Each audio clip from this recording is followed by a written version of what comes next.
Hi guys, today I'd like to show you some of the tools that I bring along when I'm on overnight trips. Every single overnight trip has its variation obviously, but this particular setup is what I would be using if I have that extra option to carry it, like in a kayak. If I'm going hiking, there will be a few variations to it because there are certain things that I don't want to need. And yet again, it depends on what kind of hike I'm doing. If I know I'm on a very specific trail, which is good and all cleared and nice, there will be things that I will be leaving out. But if it's not, there are things I'll bring along. Now, but before I get into what I bring along, I'd like to address one of the questions that I get a lot, and that is the question about a machete. I have had a machete, and I've had from Condor, and I have had local brands, and I've had various no brands machetes. And I felt it was the way to go, because if you look at how the natives here are doing it, and the indigenous people, then they use a machete for everything. And you can see them using it in the kitchen when they do their regular kitchen thing. And they're using it in the field, they're using it in the forest, they're using it everywhere. And as such, it is a really good multi-tool.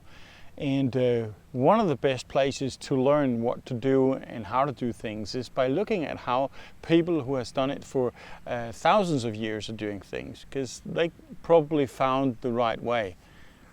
But when we're talking about the machete in specific, I don't have that in my pack, and not anymore anyway, and I haven't had it for years. And it is because I have reached a conclusion on the machete. A machete is indeed a very good multi-tool, but it's only a multi-tool in the hands of an experienced and skilled worker.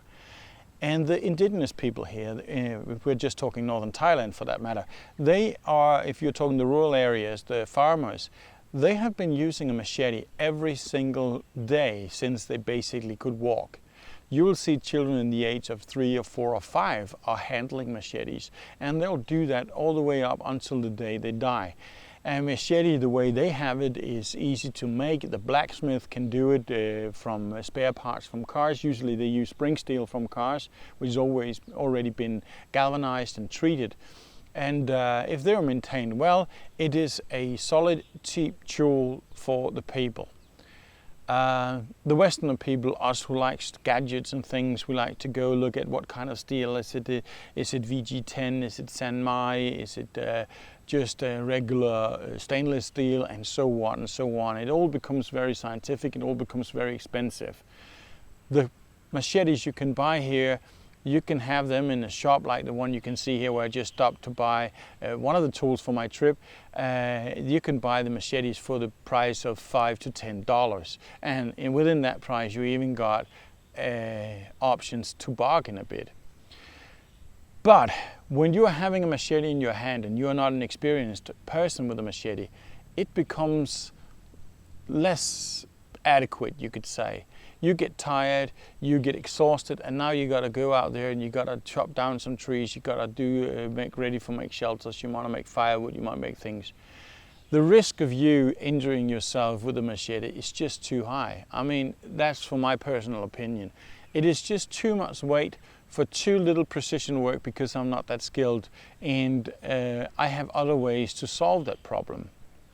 So, with that in mind, let's take a look at some of the things that I bring along.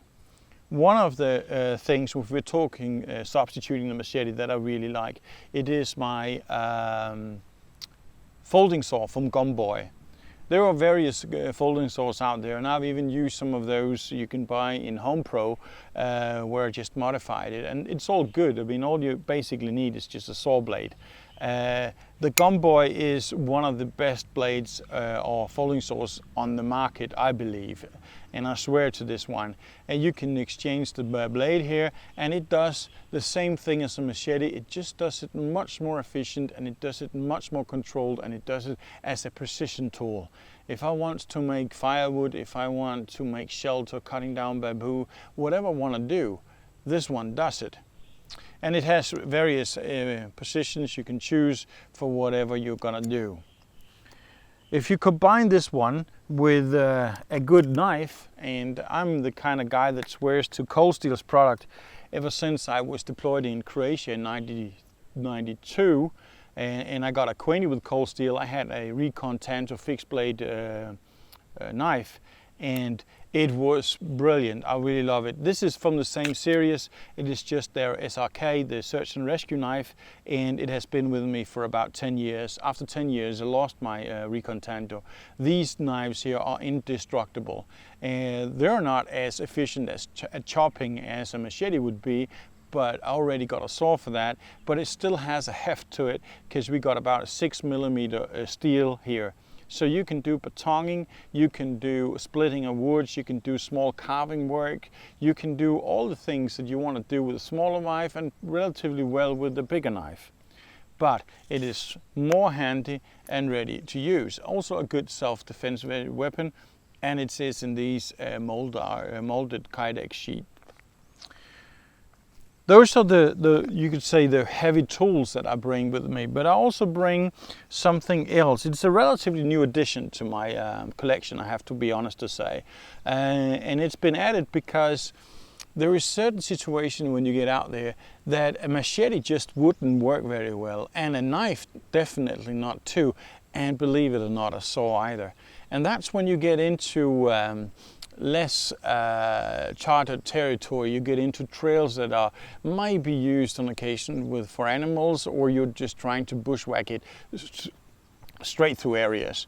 You will encounter the most vicious vegetation. May that be small thorny bamboos, or it can be some like very thin threads with some extremely fine mesh of thorns. I mean, when they poke you or you just touch them and they'll penetrate the skin right away. It doesn't take any pressure, nothing at all.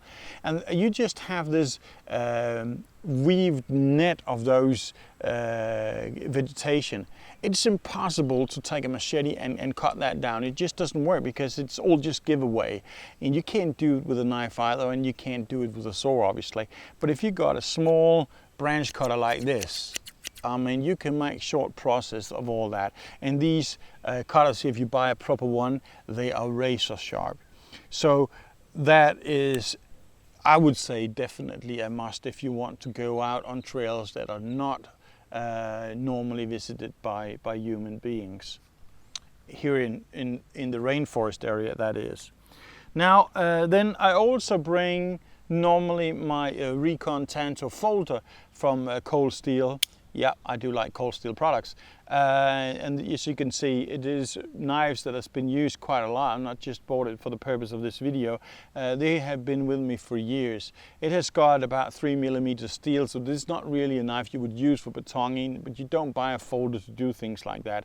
But it is a solid knife. It is a very small profile, so it fits very nice in your pocket. It's got a pocket clip here too, and it locks with the tri-locks, one of the famous locks that the Cold Steels are very renowned for, and I think they actually show a video how they put a line of folders into a block of wood, and then they have a soldier doing a walk on an arms walk using the blade without that one clipping out on him.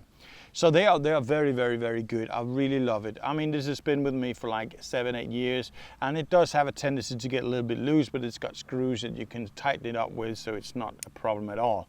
What I like about these knives is it is one hand served. I mean, you can open it with one hand. That's very important to me. I do not want something that clips on my fingers because it doesn't lock properly, and I do not want a knife that I need two hands to handle. Getting smaller and smaller, then I have my multi-tool. Got to be honest with you, this Leatherman here has been with me for 15-20 years, and I'm not using it very often. I've used it a few times and it shows to cut wires or to do some small carving jobs or small utility things, but it's just a nice thing to have because it is so versatile. It's got everything from scissors and everything in it. So it always is as a backup in my pack. The last sharp knife I have, it is my, also from Cold Steel, it is my neck knife. I really, really like this neck knife. It is a relatively new addition to my pack. Always wanted one, but I never really could find the one that I thought would work for me. because most neck knives are considerably smaller than this, but I have got a relatively big hand, and a neck knife with a little tiny eeny miny handle would just not work for me. It would not be a knife that would be working. And in addition to that, I needed a solid blade, because this one is actually a little furious. Not like I'm going around being afraid of being attacked by a constrictor at any given moment, but I do have this lurking in my back head that could happen, and it's good to have a good solid neck knife ready to work as a self-defense weapon if it should occur. But it's also a good utility knife and does all these small tasks, and it's got a good solid handle that won't grow slippery on you. So this one is definitely with me at all times. The last tool I have with me, there's a tool I see a lot of people, they forget about. They don't think much of it until they all of a sudden is ending up in an emergency. A small shovel. Now, it doesn't look much, and this is just one of those things you can buy at the shop, the same place where you buy your machetes here in Thailand.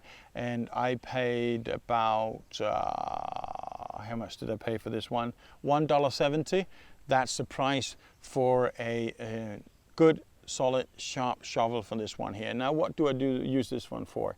Well, I could use it to dig for worms if I want to go fishing for some snakeheads or something, but I'm actually using it to build my own little loo if I want to go to the number 2.